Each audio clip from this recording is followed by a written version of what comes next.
Hello to everyone listening. My name's Craig Conway. Now, whilst I've been an actor by profession, very recently I've been introduced to doing radio. Within this, I talk to people from all over the world. Well, today I have a very, very special guest on the line from Australia. Now, during the turmoil and trauma of this pandemic, it's only amplified the now dire need in the world for a deeper, lasting solution to all of the chaos and suffering in human life. And this deeper, enduring solution is actually what this biologist that I'm about to interview is going to provide us with. He's going to do this by explaining and solving the underlying cause of all the suffering, which is our good and evil stricken so-called human condition. So, I don't care what you're doing, you need to stop and listen to this interview. In fact, I don't care what you're doing for the rest of your life. If you can, you just need to listen to this. Now, the interview is going to happen within 4 parts. Each is averaging around about 15 minutes, which is not a lot when you consider that we're going to be explaining the whole human condition. So it gives me a great privilege to introduce Australian biologist Jeremy Griffith. He's the author of a book which is titled Freedom, The End of the Human Condition. And this is the book here. This is my copy, which I've had with me now for quite a long time. And I take it everywhere with me.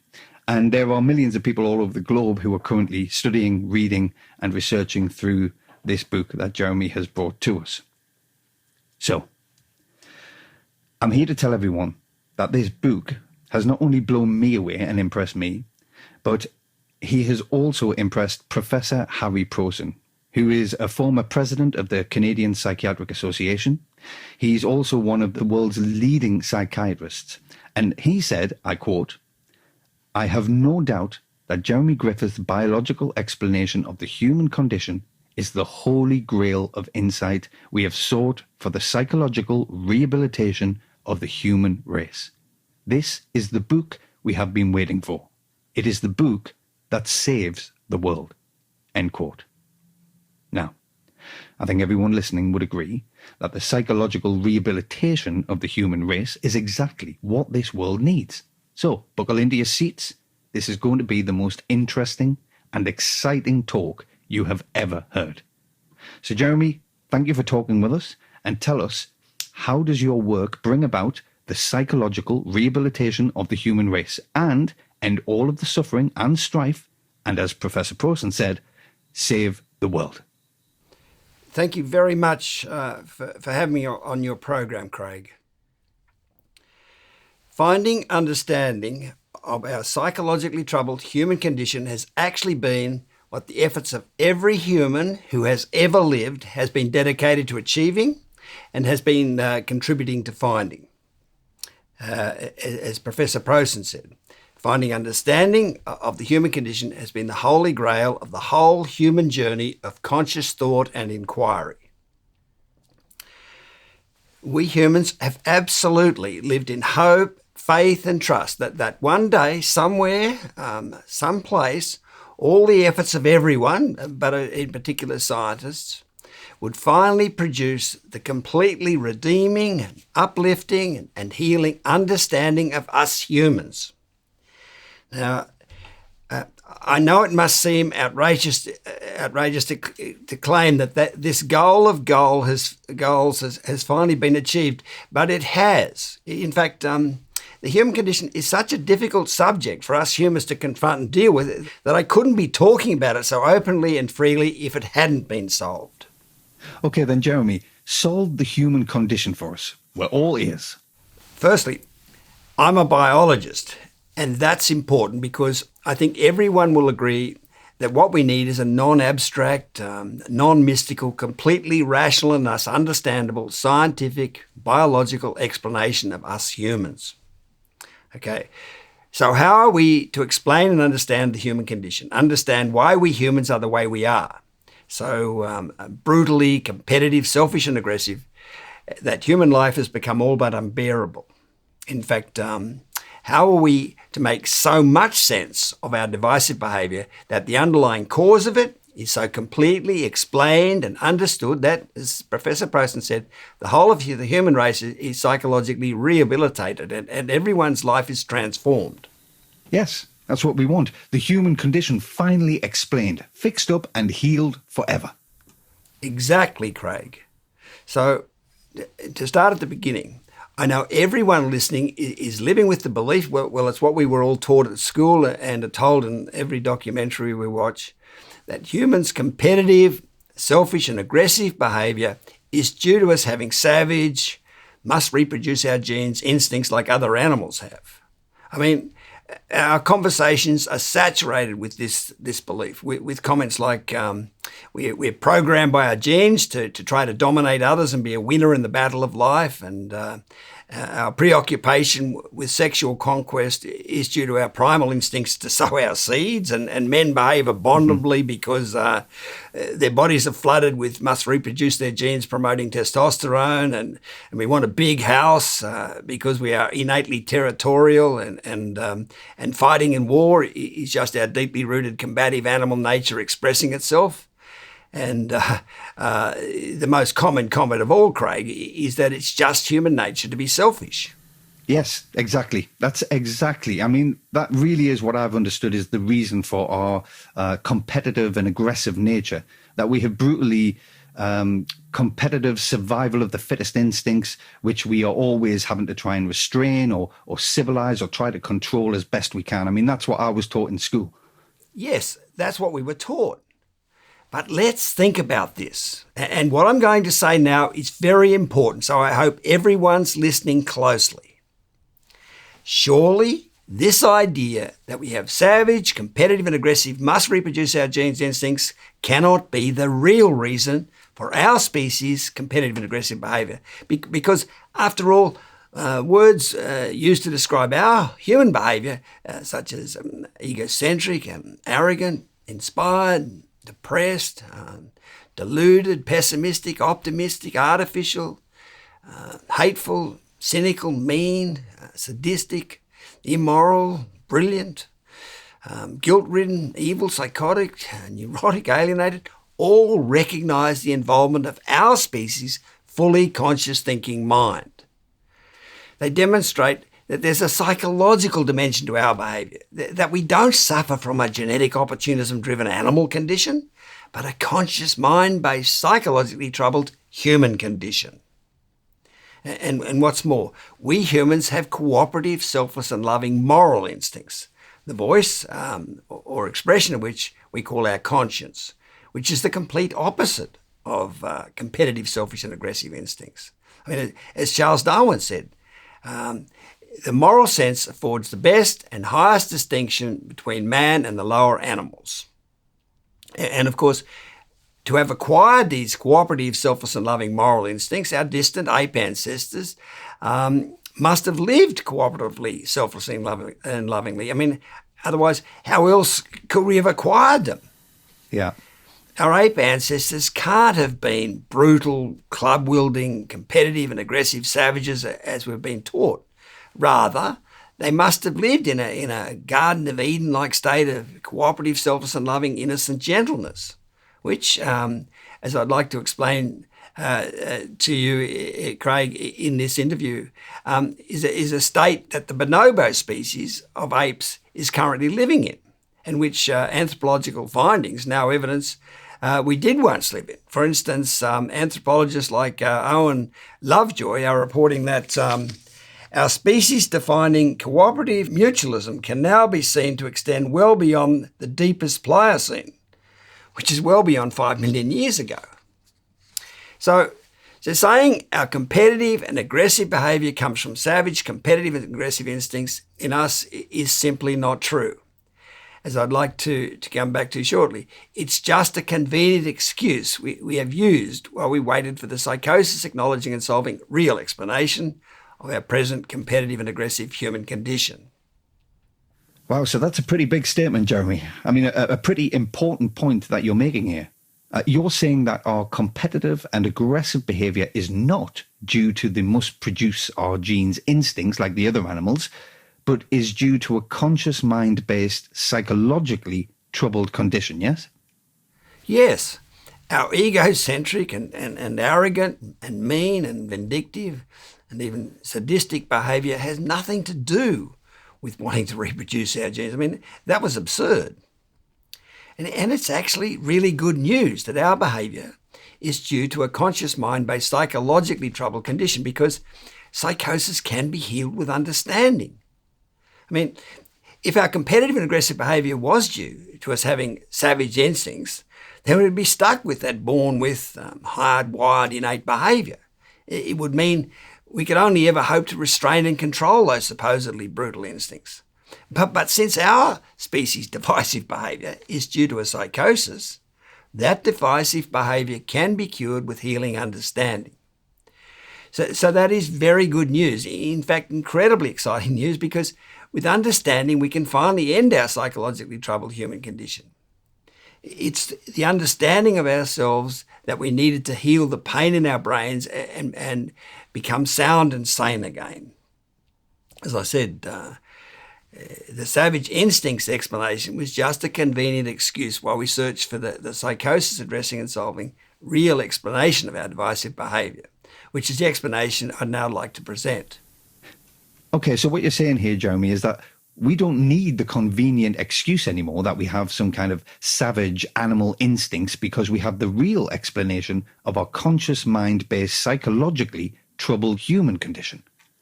Yes, this key, all-important psychosis addressing and solving explanation is actually very obvious.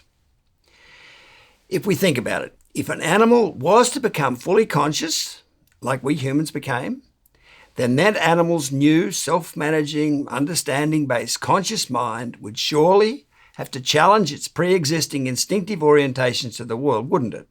I mean, a battle would have to break out between the emerging conscious mind that operates from a basis of understanding cause and effect, and the non-understanding instincts that have always controlled and dictated how that animal behaves. Yep, that makes sense, Jeremy. So what happened, though, when this animal became conscious and its whole life turned into a psychologically distressed mess? Well, the easiest way to see what happened is to imagine the predicament faced by an animal whose life had always been controlled by its instincts suddenly developing a conscious mind, because if we do that, we'll very quickly see how that animal would develop a psychologically troubled, competitive and aggressive condition like we suffer from. Yeah. So let's imagine a stork. We'll call him Adam. I mean, each summer, Adam instinctively migrates north with the other storks around the coast of Africa to Europe to breed, as some varieties of storks do. Now, since he has no conscious mind, Adam stork doesn't think about or question his behaviour. He just follows what his instincts tell him to do. But what if we give Adam a large brain capable of conscious thought? He will start to think for himself, but many of his new ideas will not be consistent with his instincts. For instance, while migrating north with the other storks, Adam notices an island full of apple trees. He then makes a conscious decision to divert from his migratory flight path and explore the island. I mean, this is his first grand experiment in self-management. But when Adam's instincts realise he has strayed off course, they're going to criticise his deprogrammed behaviour and dogmatically try to pull him back onto his instinctive flight path, aren't they? In effect, they're going to condemn him as being bad. So imagine the turmoil Adam will experience. He can't go back to simply following his instincts. His instinctive orientations to the migratory flight path were acquired over thousands of generations of natural selection, but those orientations are not understandings. And since his conscious mind requires understanding, which it can only get through experimentation, inevitably a war will break out with his instincts. Now, ideally at this point, Adam's conscious mind would sit down, as it were, and explain to his instincts why he's defying them. He would explain that the gene-based natural selection process only gives species instinctive orientations to the world, where his nerve-based conscious mind, which is able to make sense of cause and effect, needs understanding of the world to operate. But of course, Adam doesn't have this self-understanding. He's only just begun his search for knowledge. In fact, he's not even aware what the problem actually is. He simply started to feel that he's bad, even evil. Okay, so what you're saying is a war has broken out between his conscious mind and his instincts, which he can't explain, and it's left him feeling bad, or that he is bad in some way, or even evil. So what happens then? Well, tragically, while searching for understanding, we can see that three things are unavoidably going to happen. Adam is going to defensively retaliate against the implied criticism from his instincts. He's going to desperately seek out any reinforcement he can find to relieve himself of the negative feelings.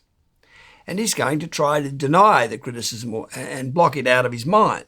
So he's going to become angry, egocentric and alienated, which is the psychological upset state we call the human condition, because it was us humans who developed a conscious mind and became psychologically upset. And I should say that upset is the right word for our condition, because while we're not evil or bad, we are definitely psychologically upset from having to participate in humanity's heroic search for knowledge. I mean, corrupted and fallen have been used to describe our condition, but they have a sort of negative connotation that we can now appreciate it's not deserved. So upset's the better word. Okay, so Adam's intellect or ego, ego being just another word for the intellect, since the dictionary defines ego as the conscious thinking self. So Adam's ego became centered or focused on the need to justify itself. Adam became egocentric. Selfishly, preoccupied, aggressively competing for opportunities to prove he's good and not bad, to validate his worth, to get a win, to essentially eke out any positive reinforcement that would bring him some relief from his criticising instincts. He unavoidably became self-preoccupied or selfish and aggressive and competitive. Okay, so our selfish, competitive and aggressive behaviour is not due to savage instincts, but to a psychologically upset state or condition. Mm-hmm. So basically, suffering psychological upset was the price we conscious humans had to be prepared to pay for our heroic search for understanding. In the words of the song The Impossible Dream from the musical The Man of La Mancha, we had to be prepared to march into hell for a heavenly cause. We had to lose ourselves to find ourselves. We had to suffer becoming angry, alienated and egocentric until we found sufficient knowledge to explain ourselves. Wow, Jeremy. I mean, this is just fascinating. So Adam Stork, we humans, developed a conscious mind and unavoidably started warring with our own instincts, an upsetting war which, well, could only end when we could explain and understand why we had to defy our instincts, which is the understanding that you have just supplied, yes? Exactly. Remember, Adam Stork became defensively angry, egocentric and alienated because he couldn't explain why he was defying his instincts. So now that we can explain why, those defensive behaviours are no longer needed and can end. So that's basically all there is to explain. That's the biological explanation of the human condition that so explains us that, as Professor Prosen said, it brings about the psychological rehabilitation of the human race. It's such a simple story, but so far-reaching in its ramifications. I mean, it is world-changing, is what it is, because it truly enables the psychological rehabilitation of the human race. I mean, that is just wonderful. Okay, I'm speaking with Australian biologist Jeremy Griffith. Hello, I'm Craig Conway, and I'm talking with Australian biologist Jeremy Griffith about how we can all end the turmoil and trauma in the world through explaining and understanding the human condition, which is the instinct versus intellect explanation Jeremy has just given us in part one of this interview. Okay, so as we go into part two, Jeremy, I do have some questions which I'd like to ask. Now, firstly, while it seems like an obvious explanation that when we became conscious, a psychologically upsetting battle must have broken out with our dictatorial instincts, if it is so obvious, why weren't we taught this at school? So that's the first question there. And secondly, how were our bonobo-like ape ancestors able to become cooperative and loving? Which, as you said, must be the origins of our instinctive moral conscience that Darwin said distinguishes us from other animals. And my third question is, how does the psychological rehabilitation of the human race that Professor Prosen describes actually take place? I mean, do we all have to go into therapy or something? Okay, by the way, I want to mention also that since there's quite a few new and very interesting concepts to think about, Jeremy has said that he'll make both the video and the transcript of this interview available at the top of the website that promotes this understanding of the human condition, which is the World Transformation Movement's website at humancondition.com. Now, this will be there as a video and the transcript as a little book, so you can re-listen to or read the interview again there. Because, as I said, this is a big subject about the human condition, so there's quite a bit to take in and think about. Okay, right. And they're very good questions, Craig. Okay. So to begin with your first question, which is that if this instinct versus intellect explanation is so obvious, why haven't we been taught it at school? Now, the answer is that while it has been recognized, even from ancient times, that the emergence of our conscious mind somehow caused us to fall from grace, or however you want to describe the corruption of our original innocent, cooperative and loving state, it wasn't until science revealed the difference between the gene-based and nerve-based learning systems, which is that genes can orientate but nerves need to understand, that we finally were in a position to explain the good reason for our angry, egocentric and alienated human condition. I mean, the biblical story of Adam and Eve in the Garden of Eden that Moses wrote so long ago in about 1500 BC actually perfectly describes the psychologically upsetting battle that emerged between our instincts and conscious intellect. It says, what does it say? That Adam and Eve, in other words, we humans, took the fruit from the tree of knowledge and were disobedient. In other words, we developed a conscious mind and free will. But in that pre-scientific story, it says Adam and Eve then became evil, perpetrators of sin, because they became angry, egocentric and alienated. And as a result, Moses said they were banished from the Garden of Eden, a state of cooperative and loving innocence. You see, not knowing how naturally selected instincts differ from cause and effect operating consciousness, this story of Adam and Eve becoming conscious could only conclude that the angry, egocentric and alienated condition that emerged when we became conscious was a bad, evil, sinful state. But you see, this scientific presentation says, no, that story got it wrong.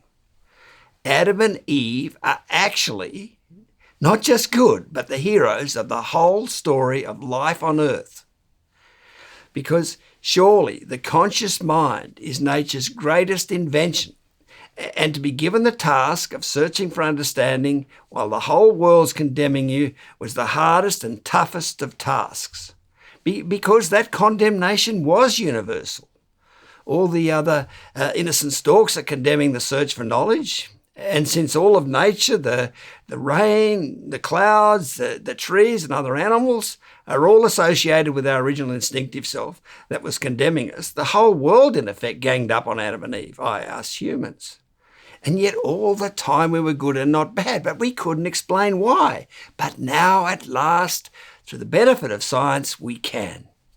Yeah, I hadn't realized that, but it is true. I mean, Adam and Eve taking the fruit from the tree of knowledge is a metaphor for being conscious, and then they were thrown out of the Garden of Eden of original innocence because it appeared that they were bad for doing so.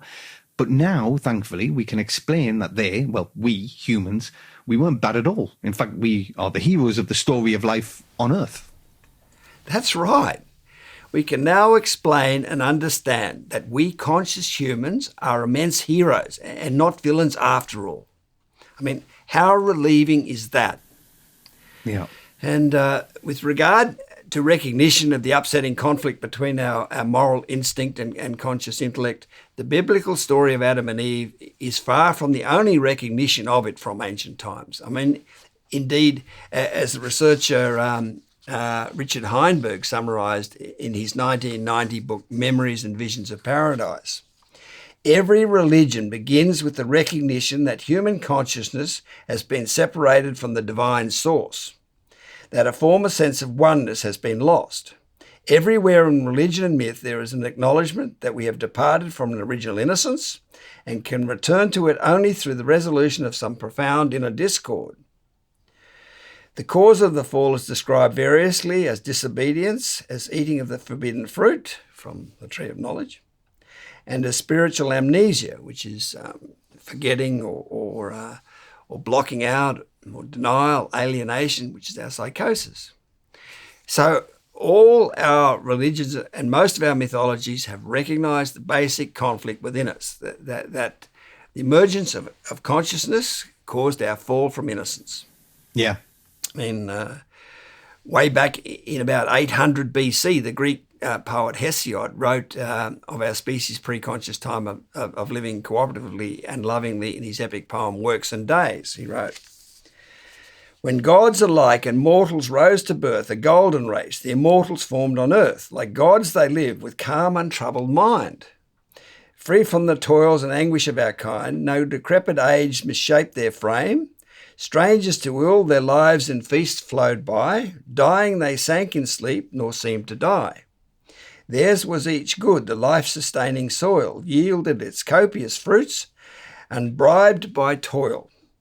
They with abundant goods midst quiet lands, all willing shared the gathering of their hands." So yeah, they didn't have a troubled conscious mind and they lived a sharing gentle life.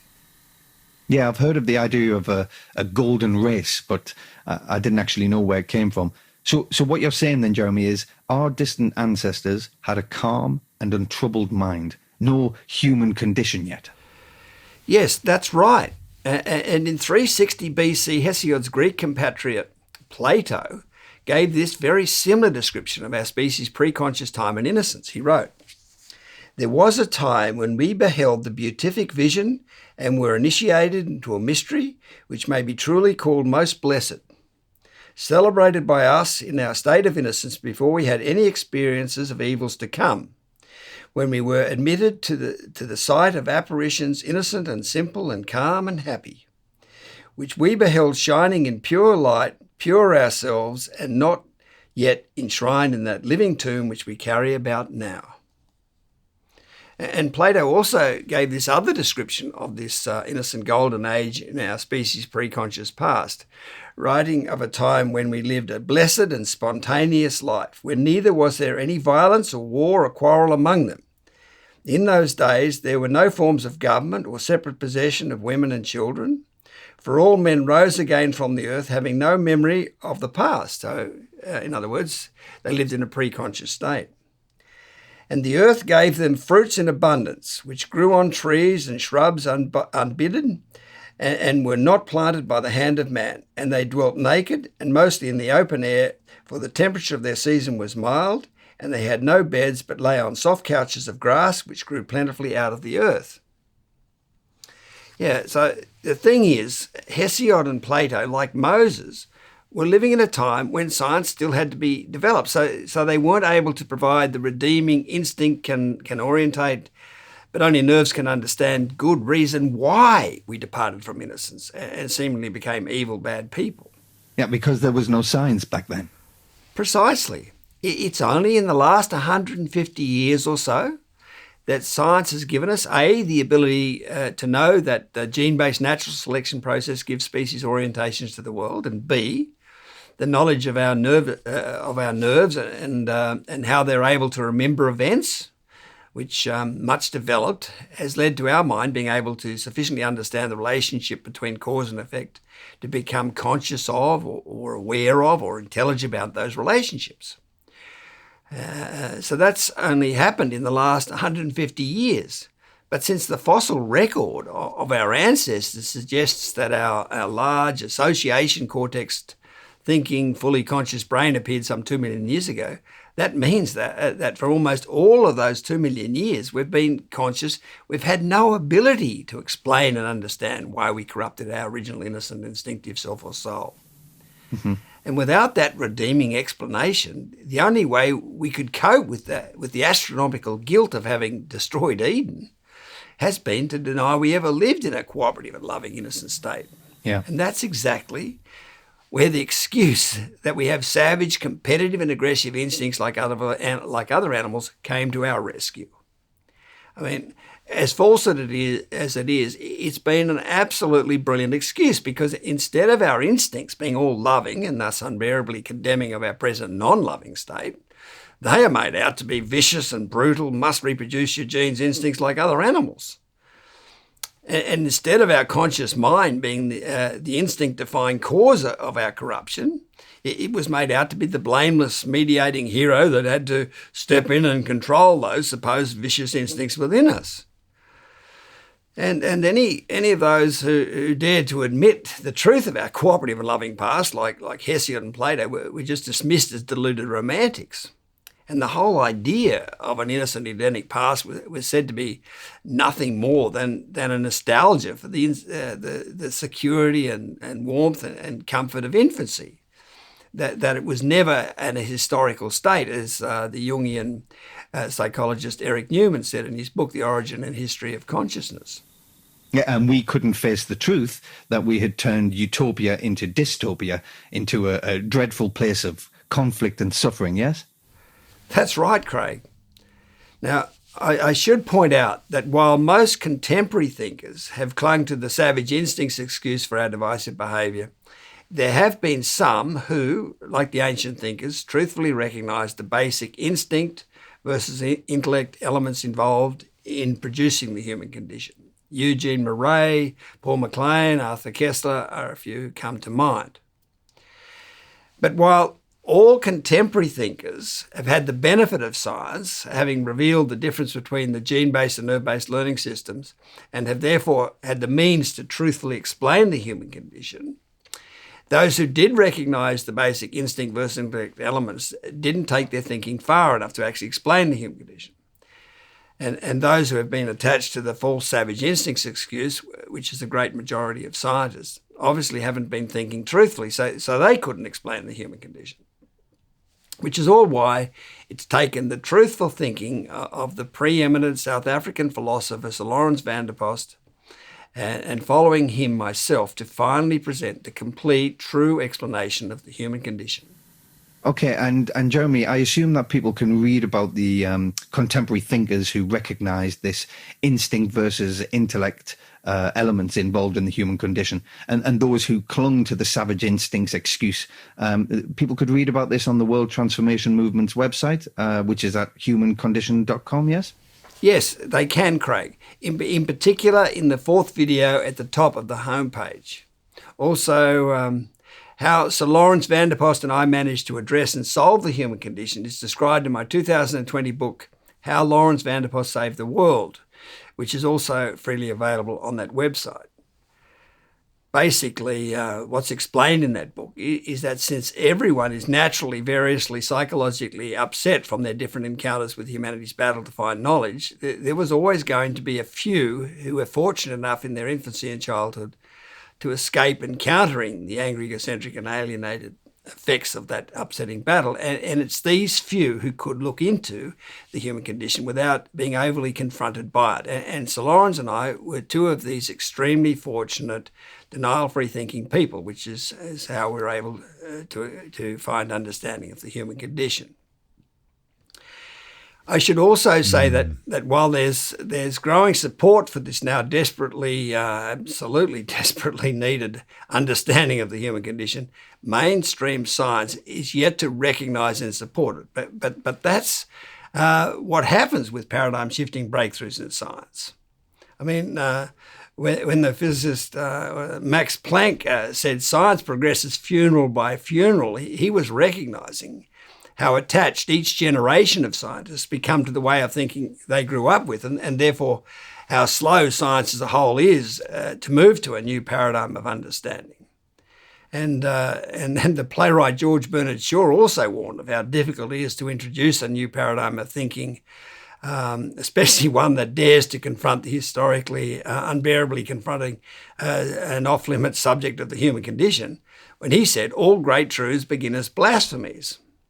So yeah, confronting the human condition when everyone has been living in fearful denial of it, even though it has finally been made, explained, and safe to confront, represents the biggest of all blasphemies. Yeah. No, I understand completely there.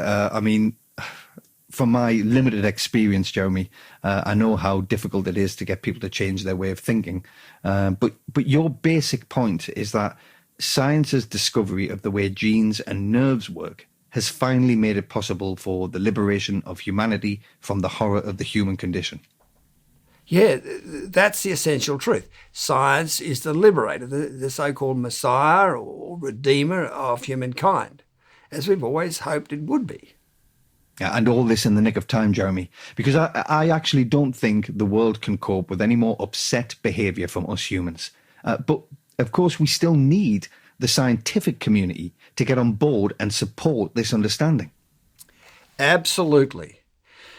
While we've had to live in denial of our corrupted, psychologically upset condition while we couldn't explain it, the truth is that on a graph showing the ever-increasing levels of upset in humans, those levels, especially of psychosis and alienation, have been increasing so rapidly lately that the line tracking their rise is near vertical, with the amount of upset virtually doubling now in each new generation.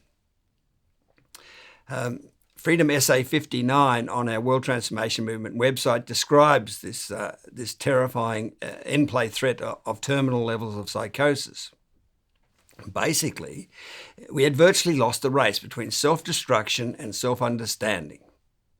Indeed, early last century, the author Antoine de Saint-Exupéry wrote that we are living through deeply anxious days.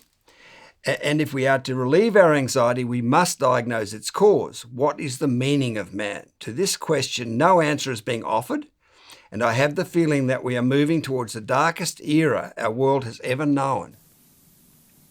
And the deeply anxious days have very greatly increased in the century since then. So we are now very much in the midst of the darkest era our world has ever known. So this world-saving, relieving of the cause, understanding of the meaning of man has definitely only arrived in the nick of time, which means the scientific community definitely needs to get its act together and support this breakthrough. Yeah. So now I'll address your other questions, Craig, but I should mention that the first of the videos on the World Transformation Movement's website warns of the difficulty not only scientists have had, but almost everyone has had trying to confront and think about the historically unbearably confronting subject of our corrupted condition, which has finally been explained and made safe to confront and admit. I'm Craig Conway, and I'm speaking with Australian biologist Jeremy Griffith. We're continuing our important conversation with Australian biologist Jeremy Griffith, who's been explaining the human condition and how understanding it can end all the trauma and suffering in the world.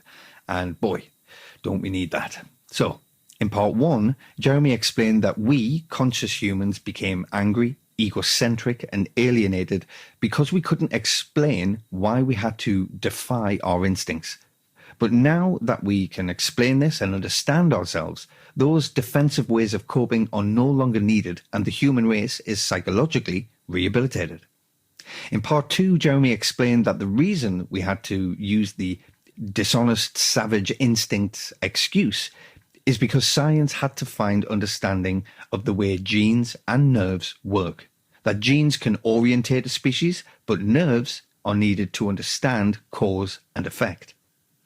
So, Jeremy, my second question for this, part three of our interview, is how were our bonobo-like ape ancestors able to become cooperative and loving, which, as you said, must be the origin of our instinctive moral conscience that Darwin said distinguishes us from other animals? Yes. Okay. So how we acquired our moral instincts has been one of the greatest mysteries in biology. The primatologist Richard Wrangham described it as a question that has lain unsolved at the core of biology ever since Darwin. And I know Darwin himself described it as the one special difficulty with his concept of natural selection. And the reason for the difficulty, and this is a bit of basic biology for you, is that genes normally can't select for unconditionally selfless, fully cooperative traits simply because such traits tend to be self-eliminating and so normally can't become established in a species. I mean, by all means, you can be selfless and sacrifice your genes for me, but I'm not about to be selfless and sacrifice my genes for you. So the process of natural selection dictates that selfish opportunism will supposedly always exploit selflessness. So how could such a selfish process as natural selection possibly have created such a loving selflessness in us? Okay. Now, the answer is it was achieved in our forebears through nurturing. To explain what's so significant about a mother's nurturing of her offspring, I first need to point out that a mother's maternal instinct to care for her offspring is selfish because she's ensuring the reproduction of her genes by ensuring the survival of her offspring, who obviously carry her genes. So maternalism is selfish, is a selfish trait, which, as I've just said, genetic traits normally have to be for them to reproduce and carry on to the next generation. However, and this is all important, from the infant's perspective, maternalism does have the appearance of being selfless. From the infant's perspective, it's being treated unconditionally selflessly. The mother is giving her offspring food and warmth and shelter and support and protection for apparently nothing in return. So it follows that if the infant can remain in infancy for an extended period and be treated with a lot of seemingly altruistic love, it'll be indoctrinated with that selfless love and grow up and behave accordingly. So selfish maternalism can train an infant in altruistic selflessness. And I might mention that Freedom Essay 21 on our World Transformation Movement website and Chapter 5 of my book Freedom explain this love indoctrination process, as we call it, more fully. So what you're saying is that the mother's nurturing of their infants is primarily genetically selfish because it ensures the reproduction of her genes, but to the infant, it seems like it's being given unconditionally selfless love. Yes, that's right. And if we think about primates being semi-upright from living in the trees and swinging through the branches, and thus having their arms free to hold a dependent infant, it's clear that they are especially facilitated to support and prolong the mother-infant relationship, and so develop this nurtured, loving, cooperative behaviour. And in fact, bonobos, the ape species who live south of the Congo River in Africa, are extraordinarily matriarchal or female role focused and extraordinarily nurturing. You can find photos online, and I'll include some in the transcript booklet and in the video of this interview that illustrate just how nurturing bonobos are. They show bonobo mothers giving their infants their devoted and undivided attention. Wow. Yeah. And as a result of all this nurturing, bonobos are the most cooperative and loving of all primates, which is evidenced by these absolutely amazing quotes I just have to read to you.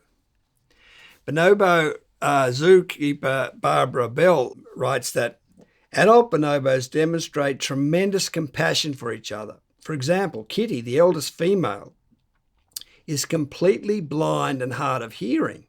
Sometimes she gets lost and confused. They'll just pick her up and take her where she needs to go. And primatologist Sue Savage-Rumba says, bonobo life is centered around the offspring. Unlike what happens among chimpanzees, all members of the bonobo social group help with infant care and share food with infants. If you're a bonobo infant, you can do no wrong. Bonobo females and their infants form the core of the group. And a filmmaker of the French documentary Bonobo says, they're surely the most fascinating animal on the planet. They're the closest animals to human, in that they share almost 99% of our genetic makeup. Once I got hit on the head with a branch that had a bonobo on it. I sat down and the bonobo noticed I was in a difficult situation and came and took me by the hand and moved my hair back like they do. So they live on compassion. That's really interesting to experience. And what about this quote? And bonobo researcher Vanessa Woods gives this first-hand account of bonobos' unlimited capacity for love from her study of them in the Congo Basin. She writes, "Bonobo love is like a laser beam.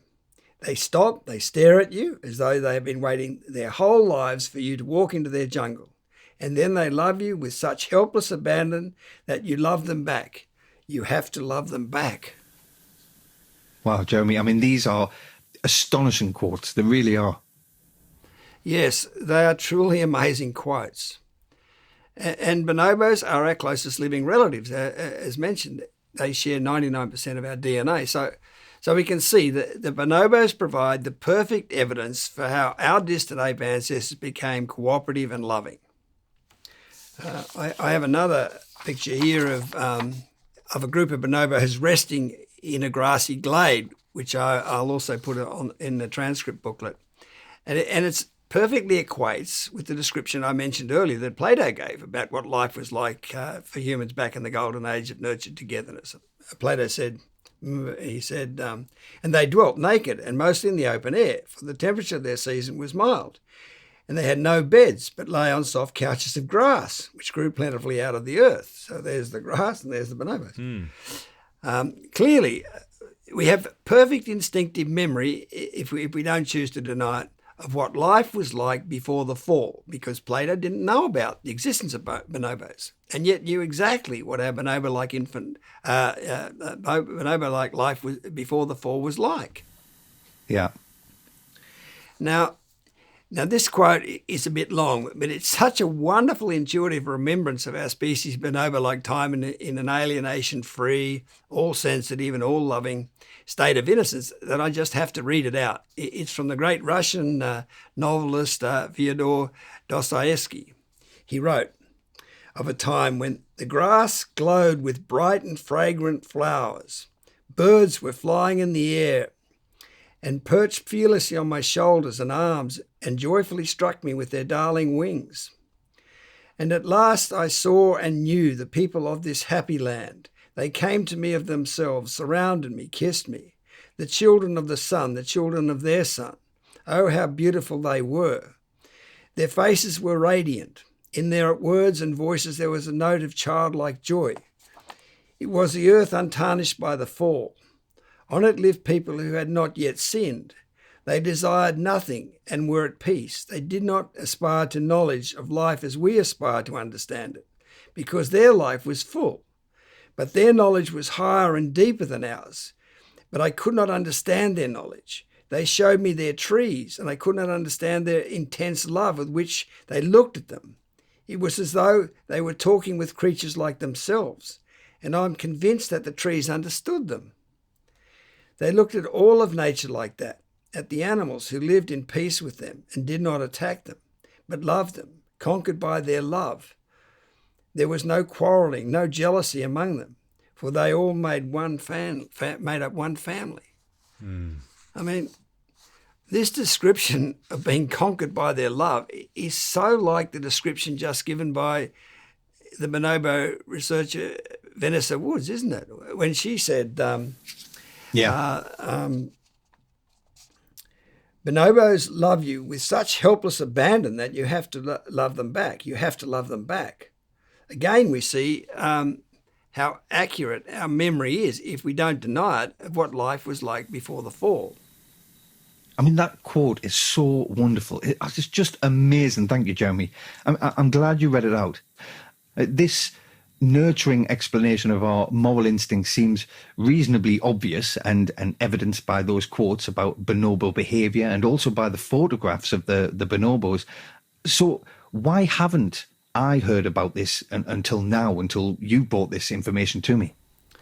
Well, just like the obvious truth that our species once lived cooperatively and lovingly, this truth that we acquired our moral instincts through nurturing has been an unbearable truth while we couldn't explain why we humans became angry, egocentric and alienated, and as a result lost the ability to adequately nurture our offspring with unconditional love. The truth of our species' Edenic, all-loving and all-sensitive, innocent past, and the truth that our nurturing is what made us human, have both been impossible truths to accept while we couldn't truthfully explain our present immensely corrupted human condition. Explain why our species lost the ability to fully nurture its offspring. I mean, as it's been observed, parents would rather admit to being an axe murderer than a bad mother or father. Now, in fact, this reasonably obvious nurturing explanation for our moral conscience was first put forward by the American philosopher John Fiske in his book Outlines of Cosmic Philosophy, which I think was published in 1874, which is only a few years after Darwin published his theory of natural selection. And at the time, Fiske's explanation was actually recognised as being, and I quote, far more important than Darwin's principle of natural selection, and one of the most beautiful contributions ever made to the evolution of man. And Darwin himself went so far as to write to Fiske saying, I never in my life read so lucid and an expositor, and therefore thinker as you are. But again, while we couldn't explain our loss of ability to adequately nurture our offspring, this far more important insight than Darwin's principle of natural selection was let die and eventually just disappeared from the biological discourse. I might point out that these are all fairly obvious and simple explanations. That one, Darwin's natural selection explanation for the variety of species. Two, Fiske's and my nurturing explanation for our moral instincts. Three, the instinct versus intellect explanation that I've given for the human condition. And there's also four, the explanation I give in Chapter 7 of Freedom for how we humans became fully conscious when other species haven't. And there's also five, the negative entropy-driven integrative meaning of existence, which we have personified as God, that is explained in Chapter 4 of Freedom.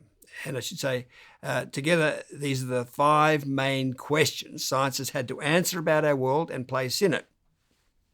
So yes, these are all reasonably obvious, straightforward, simple explanations that bear out biologist Alan Savory's observation that whenever there's been a major insoluble problem for mankind, the answer, when finally found, has always been very simple.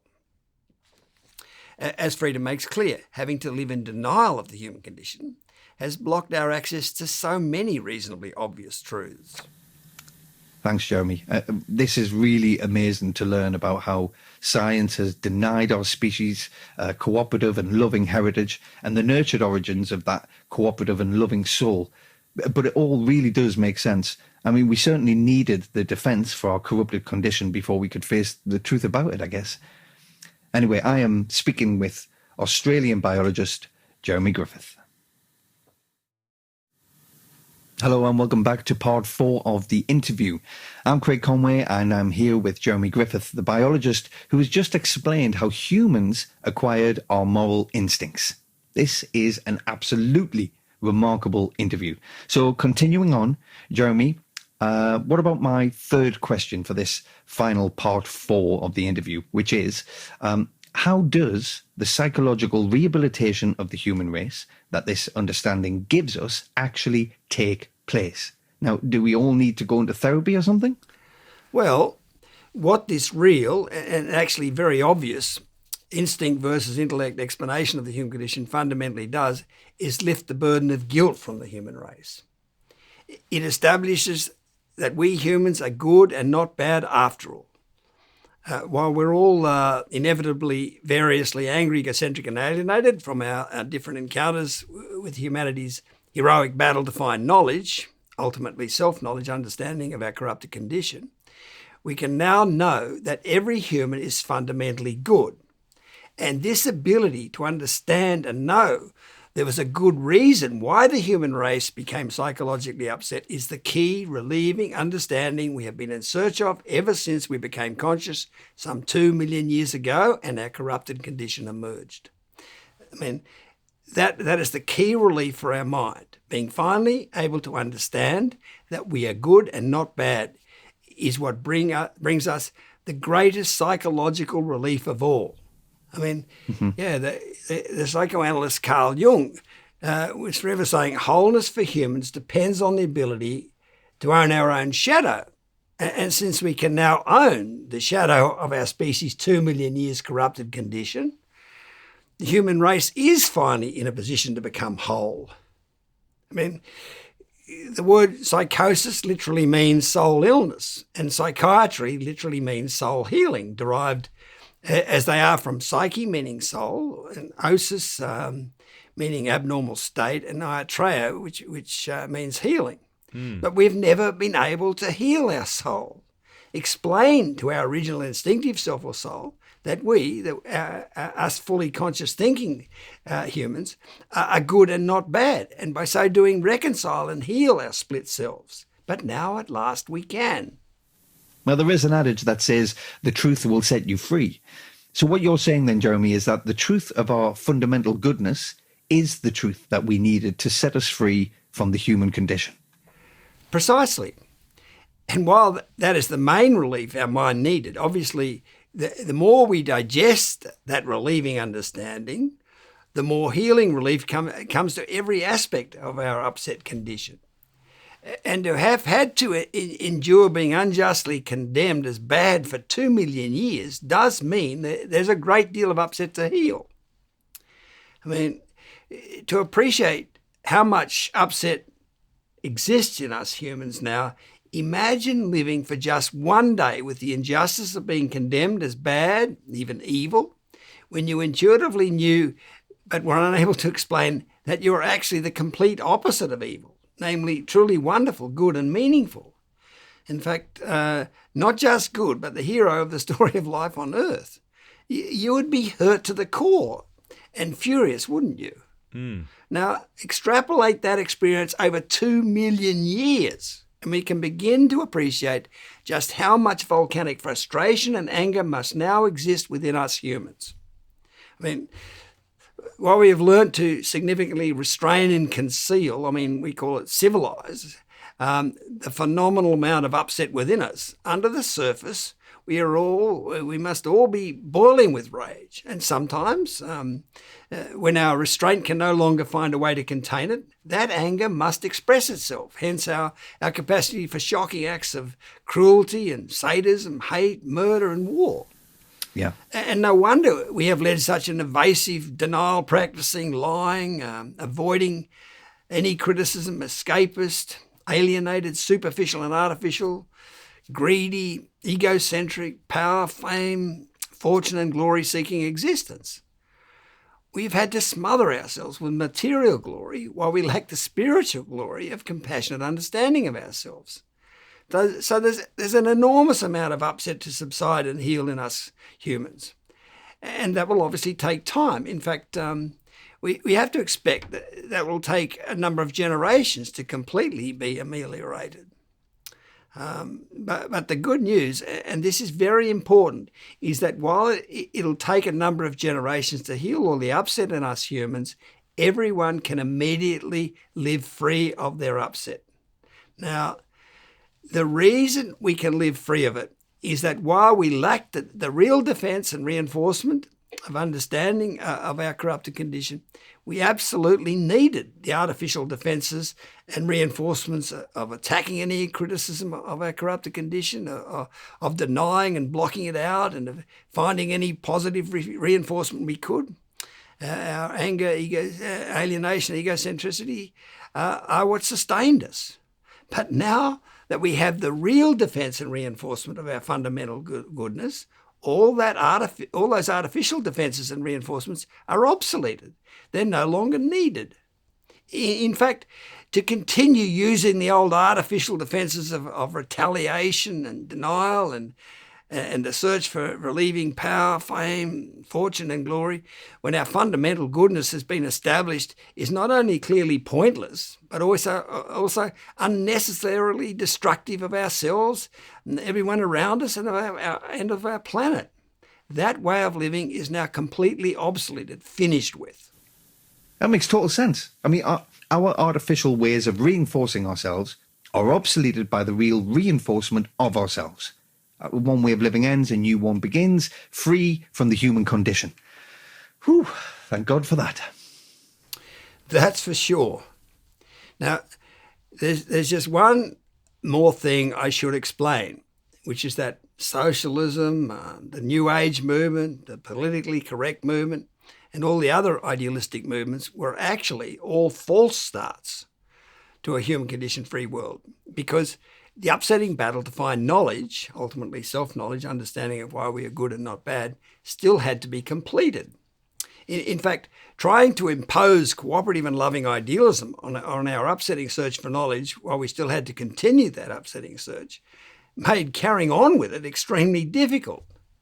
So these movements were pseudo-idealistic movements that stifled and oppressed the search for knowledge. They were regressive, not progressive, as they deluded themselves they were. It was actually the right wing who have supported the upsetting battle to find knowledge that held the moral high ground, not the pseudo-idealistic left wing. But this situation all changes now, that we've finally found the redeeming understanding of our condition that our upsetting battle was in search of. Suddenly, it's no longer oppressively and destructively pseudo-idealistic to abandon the corrupting search for knowledge and take up support of cooperative and loving idealism. It's now the only way of living that's justified. Suddenly, there's no longer any reason for the right wing in politics, and everyone effectively becomes left wing. In fact, the whole business of politics basically ends with the finding of understanding of the human condition. And the whole human race sets out as one united organism, letting go the angry, egocentric and alienated part of ourselves and supporting cooperative, selfless and loving idealism. Yeah. You can read much more as explained about pseudo-idealism in video 14 on the World Transformation Movement's website. Yeah, I mean, ending the polarised world of politics will certainly be one of the biggest reliefs imaginable. Absolutely, Craig. It'll be a massive relief.